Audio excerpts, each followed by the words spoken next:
At a glance, Diablo 4's itemization system looks simple enough, with summarizing tooltips like item power and also green text that indicate an upgrade. However, once you do dive into it, you'll find that there is a lot more complexity than meets the eye. And so the primary goal of today's video is to provide a quick guide on how to decide on an optimal item for your build, as well as how to quickly and easily pick out an item upgrade. But first, before we begin talking about the items themselves, it's important to first understand what types of build and stats you'll want to prioritize on your gear. Fortunately though, this is also generally not very complicated, as many different types of stats will actually be beneficial to multiple specs and classes. For example, plus to skill or category of skills will generally be very good for that specific skill or group of skills you're using for your build. Plus, most of the offensive affixes are at least going to be somewhat useful for each spec, save for perhaps damage to distant enemies if you're a, say, melee focused class or spec like a barbarian or a melee druid. And this stat, as well as many of the other offensive stats, are also pretty self-explanatory, right?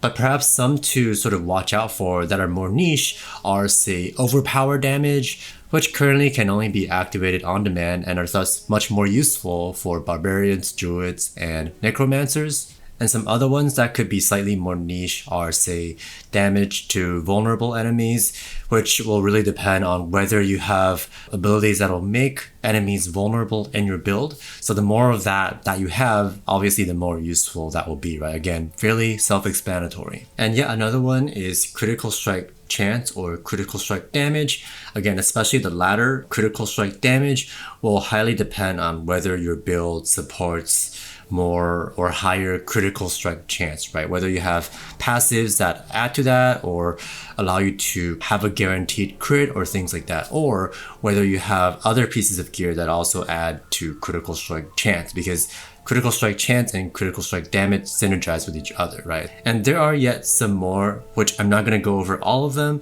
but I will link a Wowhead article below that'll list out all the different types of stats. And I'll also release a much more in-depth itemization overview that'll cover basically everything about what each stat does and how itemization works in Diablo 4. So do stay tuned for that video if you're interested.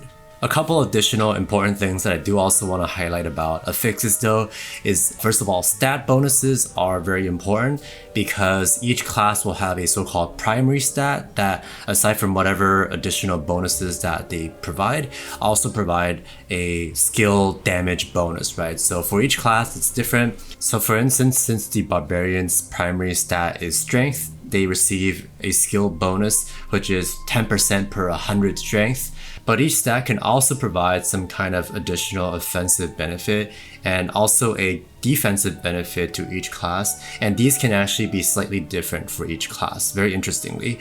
And so, for example, for the barbarian, they actually get resource generation from pumping up willpower, whereas the druid, for example, receives the same resource generation, but from intelligence instead. And so the main takeaways here is that you definitely want to know what each stat does for your specific class that you're going to play. And also, whenever you're picking up an item or perhaps deciding on an upgrade, you definitely want to prioritize the one that has the most primary stat, right? Because it actually provides the skill damage bonus in addition to whatever other benefits it grants. Next, I just want to really quickly touch on defensive item affixes, which from the looks of it are not going to be nearly as important as offensive affixes, at least for leveling, and especially if you're not playing hardcore. And since most people, it looks like, are going to be playing on World Tier 1, at least for leveling before Nightmare, as opposed to World Tier 2, which is obviously more difficult. Since World Tier 1, unless Blizzard balances it or rebalances the two World Tiers, is looking like the more efficient option.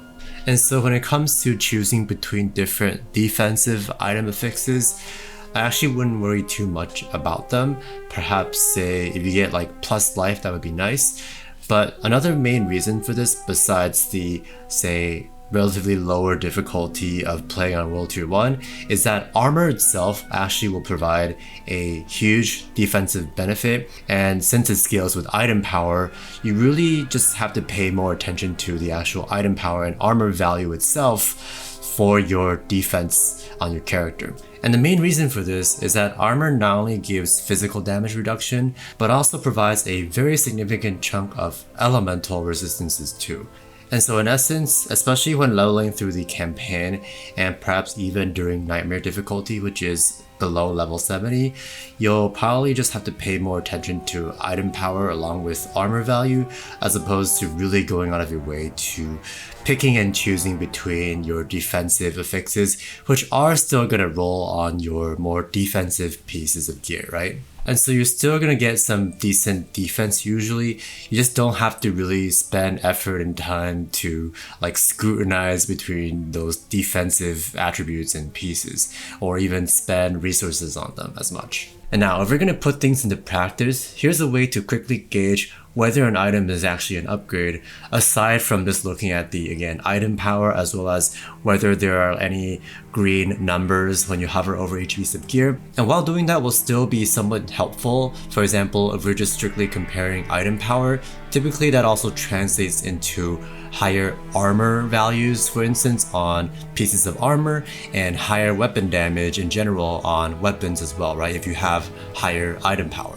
And plus, there are also actually attribute breakpoints if you get above certain item powers. For example, if you go above 340 item power, that's one breakpoint where your affixes will start to be able to roll higher. For example, whereas below 340, you can only get to +1 to a skill. Above that, you can actually start rolling to +2 to a skill rank. But this is more relevant and important to enchanting, which along with other forms of crafting, I will cover in a lot more depth in another video. And so now let's quickly look at how to quickly compare two items to see whether one is an upgrade. And with that, the first method, which you can actually do in the middle of a dungeon or in the middle of an activity, is to just straight up compare the damage on the skills themselves that are the main ones that you're using to deal damage, right? For example, these will usually be your core skills. And so what you'll exactly do is hover over the main damage dealing skills, and then before you swap even, look at the damage numbers, and then swap out that piece of gear, and then hover over your skills again to check the before and after numbers. And of course, by just strictly comparing the damage numbers on your skills here, you're typically not taking into consideration attack speed, which, especially for leveling, probably doesn't matter as much anyway, since the main limiting factor to your attack frequency, so to speak, is typically not going to be how quickly or slowly, in this case, you're attacking, but rather your resource, right? If you don't have the supporting and necessary passives, legendary powers, and paragon boards to sustain your resource generation as much as if you could later on, right? With like a more endgame build. And so I typically wouldn't worry as much about attack speed, but would just look more at the damage numbers themselves, right? At least I would prioritize those, or much more highly prioritize those. Of course, there can be some exceptions. For example, if you really want the increased attack speed and don't mind having slightly lower damage numbers, because not only will you be attacking more frequently, but you might also want that increased attack speed for things like procs, lucky hit, right? And also things like resource generation with resource generators. Or if you're a rogue and are spec'd into inner sight, which will, even at a low level, oftentimes give you a lot of energy, and thus allowing you to benefit much more from increased attack speed by being actually able to spam your energy spending, mainly core skills, right? And so keeping all that in mind, after comparing the skill damage before and after you swap out that piece of gear, there's also a second step that is very important, because this damage that we see on our skills doesn't actually account for some of the other factors and item attributes, many of which we discussed earlier, like critical strike damage, right? It doesn't account for and factor in what your critical strike damage and critical strike chance, for that matter, is, or things like damage to vulnerable enemies. These are things that are not directly factored into the skill damage when you look at it, right? So these are things that you also want to compare between items as well. But fear not, because here's actually a quick and easy way to do that type of comparison. And so for step 2, after comparing the skill damage upon swapping out that one piece of gear you're trying to compare, We'll also look at the number of useful attributes on each item and just straight up compare them, right? So for example, one item might have 3 helpful attributes. And again, these are mainly offensive attributes that you want to look at because the others are more or less not as important and also even sometimes negligible, especially when leveling. Obviously, these will change when we get into endgame, but for leveling purposes, you'll mainly want to just compare offensive attributes. And to actually determine whether an attribute is useful for your build offensively, this sort of ties back to the first part of the video, right, where I discussed different types of stats and how a lot of this actually depends on the type of build you're playing, right, and the types of attributes that are enabled by your build. For instance, whether your build utilizes overpower. Of course, if it does, then the overpower stat would be a lot more useful. And things like if you're a range versus a melee class, or if you engage in both close range and distant combat, so both damage to close enemies and perhaps damage to distant enemies could be useful, or one or the other. Whether your build enables or activates vulnerable on enemies, whether you have lots of crowd control, which will of course benefit from damage to crowd control enemies. There's also an attribute that I hadn't mentioned earlier called damage to core skills, and especially if you're a build that mainly utilizes core skills, this is a lot of the builds out there. This will generally be very useful for a lot of builds, right?